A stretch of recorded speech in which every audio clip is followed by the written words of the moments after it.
আসসালামু আলাইকুম বন্ধুরা, আশা করি সবাই সুস্থ আছেন। ইরান কোন দেশে আক্রমণ করবে, ইরানের সামরিক পদক্ষেপ কি হবে, পরমাণু ইস্যুকে কেন্দ্র করে কি হবে, এই সকল সিদ্ধান্তগুলো নিয়ে থাকেন সুপ্রিম লিডার বা আয়াতুল্লাহ খামেনি।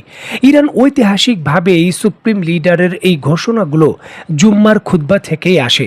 ইরানের ভবিষ্যৎ পদক্ষেপ কি, এই ধরনের সিদ্ধান্ত জুম্মার খুতবা থেকেই আয়াতুল্লাহ খামেনি পূর্বে দিতেন। বর্তমানে তিনি প্রয়াত, নতুন যে আয়াতুল্লাহ হয়েছেন মোস্তফা খামেনি, তিনিও বর্তমানে নিরাপত্তার স্বার্থে অজ্ঞাত স্থানে রয়েছেন, প্রকাশ্যে আসেন না। তবে ইরানের নতুন আয়াতুল্লাহর একজন মুখপাত্র রয়েছেন, যিনি আয়াতুল্লাহর সিদ্ধান্তগুলো ঘোষণা দেন। স্ক্রিনে বর্তমানে আপনারা যে ব্যক্তিটির ছবি দেখছেন, এই ব্যক্তিটির নাম হলো আব্দুল নবী মুসাভি ফার্দ। তিনি ইরানের বর্তমান সুপ্রিম লিডারের মুখপাত্র। রিসেন্টলি তিনি শুক্রবারের জুম্মার খুতবায় সরাসরি ঘোষণা দেন, যুক্তরাষ্ট্রের মূল ভূখণ্ডে হামলা চালানোর জন্য প্রয়োজনীয়তা থেকেই বর্তমানে ইরান 15,000 কিলোমিটার রেঞ্জের যে মিসাইল রয়েছে তা তৈরি করছে। দেখুন, সুপ্রিম লিডারের মুখপাত্রের এই ঘোষণার পর তোলপাড় তৈরি হয়ে গেছে। আন্তর্জাতিক সংবাদ মাধ্যমগুলো গুরুত্ব সহকারে এই খবর প্রকাশ করছে। দেখুন, ইরানে পূর্বেও বিদেশি প্রযুক্তি ব্যবহার করে ক্ষেপণাস্ত্র তৈরির সুনির্দিষ্ট রেকর্ড রয়েছে। তাই যুক্তরাষ্ট্রে আঘাত আনতে সক্ষম সম্পূর্ণ কার্যকর একটি আন্তঃমহাদেশীয় ব্যালিস্টিক ক্ষেপণাস্ত্র বা আইসিবিএম তৈরির পরিকল্পনা তাদের জন্য খুব একটা বিস্ময়কর কিছু নয়।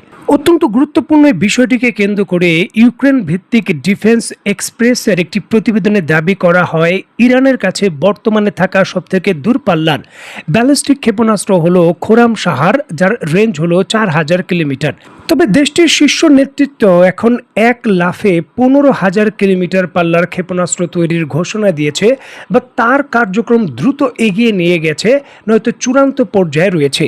এই ঘোষণা পৃথিবীর যে কোনো প্রান্তে ইরানের মিসাইল হামলার সক্ষমতাকে তৈরি করে দেবে।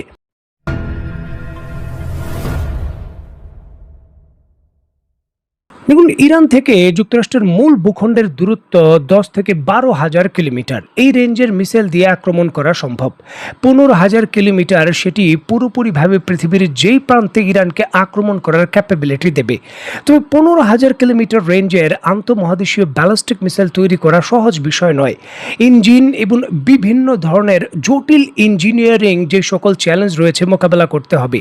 আর এটি করার জন্য প্রতিটি দেশের, বিশেষ করে চীন, রাশিয়া, যুক্তরাষ্ট্র, এই সকল দেশের ধাপে ধাপে বহু পরীক্ষা করতে হয়েছে। বহুবার তারা পরীক্ষায় ফেল করেছে, তারপর তারা সেটা অর্জন করেছে। সুতরাং ইরান ঘোষণা দিয়ে এত সময় হাতে পাবে না যে বছরের পর বছর গবেষণা করে তারা বারবার পরীক্ষা করে ফেল করে সেটা আবার তৈরি করবে। দেখুন, এক লাফে ইরানের এই ঐতিহাসিক বড় অর্জনের যে রেস রয়েছে, সেখানে মূল চালিকা শক্তি হিসাবে কাজ করছে উত্তর কোরিয়া। ডিফেন্স এক্সপ্রেসের প্রতিবেদনে বলা হয়, সাম্প্রতিক বছরগুলোতে উত্তর কোরিয়া অন্তত 3টি দূরপাল্লার ক্ষেপণাস্ত্র পরীক্ষা করেছে, যেগুলোর রেঞ্জ 15,000 কিলোমিটার বা তার বেশি। এর একটি হলো হুয়াসং 18, যা 2023 সালের 12 জুলাই উৎক্ষেপণের পর গতিপথ বিশ্লেষণ করে দেখা যায় এর পাল্লা অন্তত পক্ষে 15,000 কিলোমিটার। এর চেয়েও শক্তিশালী আরেকটি সংস্করণ হলো হুয়াসং 19, যার রেঞ্জ প্রায় 17,000 কিলোমিটার। 17,000 কিলোমিটার দূরে এটি হামলা করতে সক্ষম। দেখুন, একই সময়ে উত্তর কোরিয়ার হুয়াসুং 18 ক্ষেপণাস্ত্রটি তৈরিতে রাশিয়ার প্রত্যক্ষ মদদের বিষয়টি খুবই স্পষ্ট। ধারণা করা হয়, রাশিয়া 3 স্তরের কঠিন জ্বালানি চালিত যে টোপেল এম আইসিবিএম এর উপর ভিত্তি করেই উত্তর কোরিয়া তাদের এই ক্ষেপণাস্ত্রটি বিকাশ করেছে। তৃতীয় বিকল্পটি হল হুয়াসুং 17। এটি একটি তরল জ্বালানি চালিত ব্যালিস্টিক ক্ষেপণাস্ত্র, যার আনুমানিক রেঞ্জ প্রায় 15,000 কিলোমিটার। এটি সোভিয়েত ইউনিয়নের যুগের যে R-36, ন্যাটো যে নাম দিয়েছে শয়তান, তার ক্ষেপণাস্ত্র নকশার উপর ভিত্তি করেই তৈরি করা হয়েছে বলে মনে করা হয়। দেখুন, এখানে লক্ষণীয় বিষয় এবং আরও গুরুত্বপূর্ণ ইঞ্জিনিয়ারিং তথ্য হলো, উত্তর কোরিয়া এই প্রতিটি ক্ষেপণাস্ত্রই অত্যন্ত দ্রুত আত্মপ্রকাশ করেছে এবং এগুলোর পরীক্ষা আশ্চর্যজনকভাবে প্রথম দফায় সফল, যে প্রমাণিত করে পুরনো রাশিয়ান প্রযুক্তি ব্যবহার করেই তারা এই নকশা এবং প্রয়োজনীয় যে ইঞ্জিনিয়ারিং সহযোগিতা রয়েছে তা তারা পেয়েছে। তাই খুব স্বাভাবিকভাবেই ক্ষেপণাস্ত্র প্রযুক্তির হস্তান্তর এইবার একই পথে ঘটবে, অর্থাৎ রাশিয়া থেকে উত্তর কোরিয়া হয়ে ইরানের হাতে পৌঁছে যাবে। এটা অসম্ভব নয় যে মস্কো কোনো ফলাফলের তোয়াক্কা না করেই ইরানের সাথে নিজেদের জোরালো সামরিক সহযোগিতার সুযোগ নিয়ে এবার ইরানকে সরাসরি প্রযুক্তি হস্তান্তর করতে পারে। কারণ বর্তমানে ইউক্রেনের বিষয়কে কেন্দ্র করে তারা অত্যন্ত জটিল সমীকরণে রয়েছে।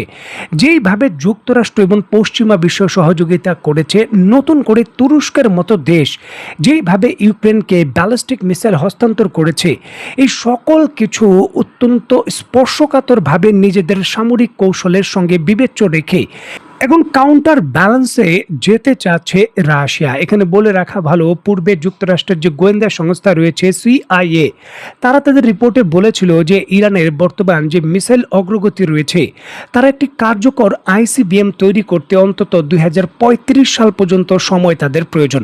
মানে আগামী 10 বছর তারা ধাপে ধাপে এগুলোকে উন্নতি করতে পারে। 4000 কিলোমিটার থেকে 5000 কিলোমিটার বা 6000 কিলোমিটার, এইভাবে তারা 12 থেকে 13,000 কিলোমিটার পর্যন্ত যেতে পারে এবং আরো 10 বছর সময় লাগবে। সুতরাং পরিষ্কারভাবে এই তৃতীয় দেশের সহযোগিতা ছাড়া বা প্রযুক্তি হস্তান্তর ছাড়া ইরানের পক্ষে এই ধরনের বড় লাভ দেওয়া প্রায় অসম্ভব ব্যাপার। এখানেই কিন্তু উত্তর কোরিয়া এবং রাশিয়ার যে ট্রায়াঙ্গেলের বিষয়টি, সেটি সরাসরি বারবার উচ্চারিত হচ্ছে।